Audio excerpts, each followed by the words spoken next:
સાંભળો madam, madam ઉઠો ને મેડમ, ચા લાવીશું.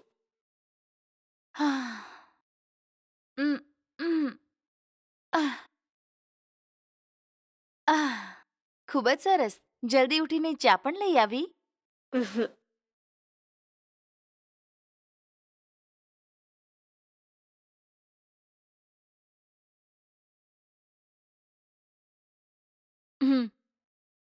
મેડમ તમારા માટે નાસ્તો શું બનાવું?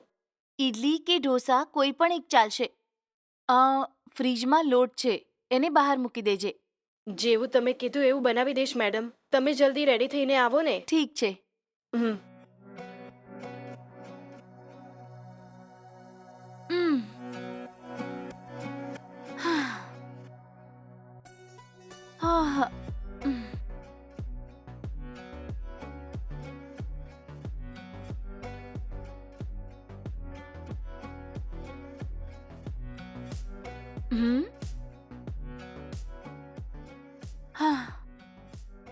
હેલો, બતાવો કેમ છે? હા બિલકુલ ઠીક. તું કેમ છે? હું તો સારી છું. તું કેમ છે? મેં કીધું ને હું એકદમ ઠીક છું. સારું, તે દીકરા સાથે વાત કરી કે નહીં ફોન પર? ના, 4 દિવસ પહેલા તો આપણે વિડીયો કોલ કર્યો હતો. એના પછી કોઈ ફોન નથી કર્યો. સમય મળતા જાતે જ ફોન કરી લેશે. સાહેબ સ્ટડીઝમાં બિઝી હશે ને, એટલે મેં વિચાર્યું કે એને ડિસ્ટર્બ ન કરું. સારું એ કહો, અહીંયા ક્યારે આવવાના છો? અરે હમણાં તો આવ્યો તો ઓછામાં ઓછા 6 મહિના લાગશે. રજા મળશે એટલે ફોન કરીશ. ઓકે? ઠીક છે. સારું, ફોન મૂકું. અરે હા, 1 મિનિટ રૂકો ને. હા, શું છે બોલ. એ એવું છે કે મને કામ કરવા માટે એક કામવાળી મળી છે. કામવાળી? અરે તું એકલી રહે છે ને, તો તારે કામવાળીની શું જરૂર છે? હું શું કહું, આટલા મોટા ઘરને એકલા મેન્ટેન કરવું ખૂબ મુશ્કેલ કામ છે. એટલા માટે કામવાળી રાખી છે કે મને થોડી હેલ્પ કરી દે. સારું, તારી મરજી. તું એકલી હો તો ટીવી જોઈને ટાઈમ પાસ કરત ખોટો. કામવાળી છે તો તારો ટાઈમ પણ પાસ થઈ જશે. કામવાળી રાખવી કોઈ મોટી વાત નથી. એનું કેરેક્ટર કેવું છે તું જાણી લેજે. શું કીધું? હું પણ લોકોને સારી રીતે પારખી લઉં છું. ગામથી આવી છે અને ગામડાના લોકો ખૂબ ભોળા હોય છે. ઓ એમ જ છે. સારું, તારું ધ્યાન રાખજે અને સંભાળીને રહેજે. હા સારું, બાય. બાય.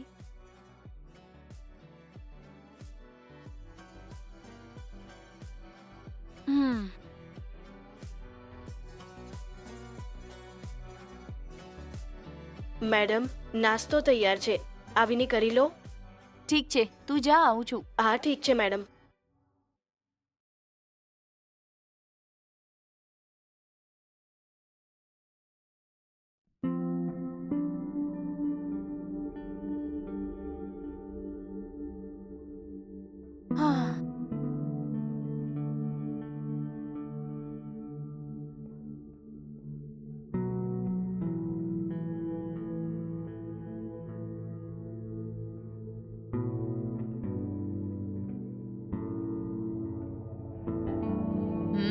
નાસ્તો બહુ સારો છે. સારી વાત છે, ખુશ થઈ ગઈ. રોજ તમને આવી રીતે બનાવીને ખવડાવીશ.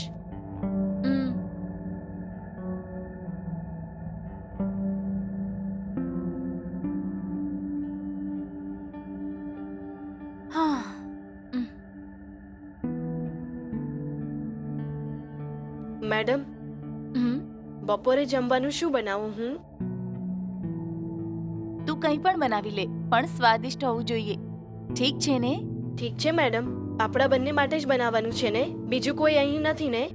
બીજું કોઈ પણ નથી, માત્ર આપણે બે જ છીએ અને કોઈ આવવાનું પણ નથી. ઓહ, એમ વાત છે મેડમ.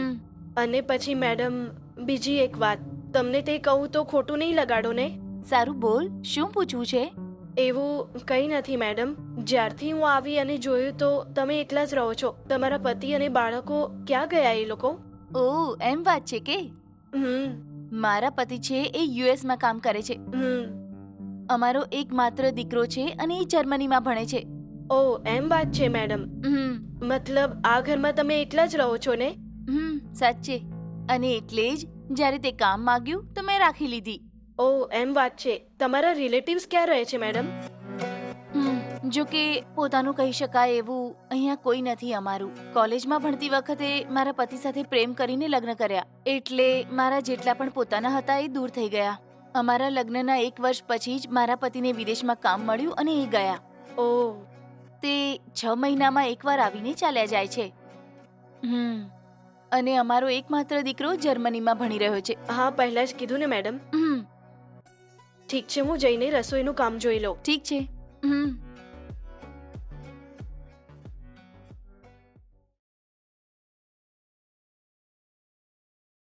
મેડમ, મેડમ ઉઠો ને.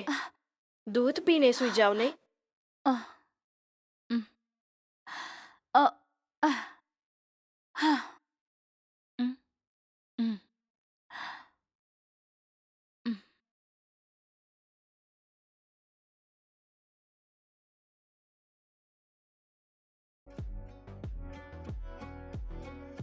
હમ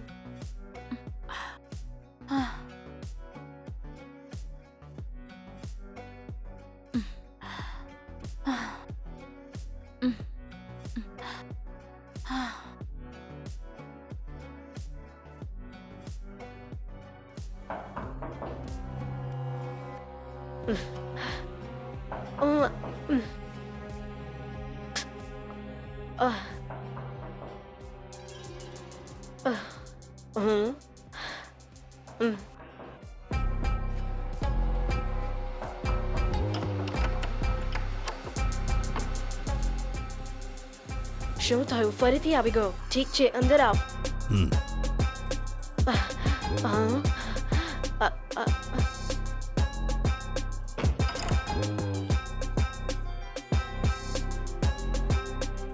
અત્યારે કેમ આવ્યા બોલો? 2 દિવસથી ફોન નથી. કેમ, શું થયું? એમના વિશે કંઈ ખબર પડી કે નહીં તને? હા, ખબર મળી. એમનો દીકરો જર્મનીમાં ભણે છે.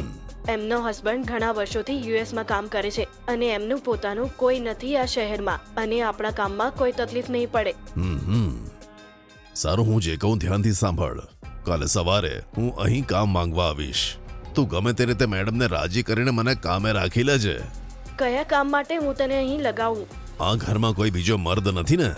ઘરમાં 2 જ લેડીઝ છે અને બહારથી કોઈ ચોરી કરવાના ઈરાદે આવી ગયું તો વોચમેનના કારણે સુરક્ષિત રહીશું એવું કહી દેજે એમને. બરાબર કે નહીં? ઠીક છે જી. સારું, તો હું જઉં છું.